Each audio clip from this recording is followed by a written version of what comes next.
तर शरद पवार गटानं ट्विटरवरून भाजपवर हल्लाबोल केलाय।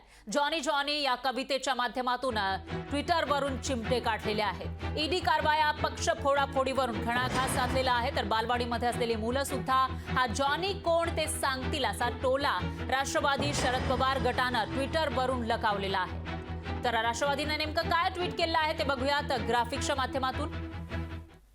राष्ट्रवादीचं हे ट्विट आहे, राष्ट्रवादी शरदचंद्र पवार गटाचं।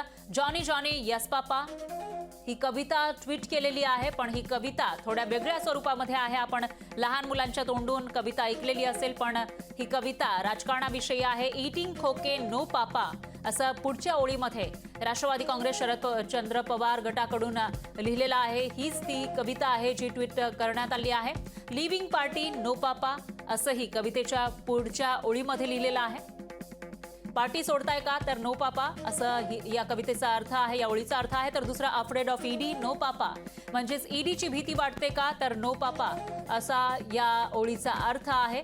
जॉनी जॉनी ही कविता लहान मुलं म्हणत असतात आणि त्याच कवितेवरून आता राजकारणाविषयी भाष्य करण्यात आलं आहे। टेलिंग लाईज नो पापा असं म्हणत पुढच्या ओळीमध्ये निशाणा साधलेला आहे। आणि गंमत आहे ती शेवटच्या ओळीमध्ये, कारण या ठिकाणी भाजप असं थेट नाव घेतलेलं आहे। ओपन युअर माउथ भाजपा असं म्हणत राष्ट्रवादी काँग्रेस शरदचंद्र पवार गटानं निशाणा साधलाय। लोकशाही मराठी ऐका, पहा, जागरूक रहा।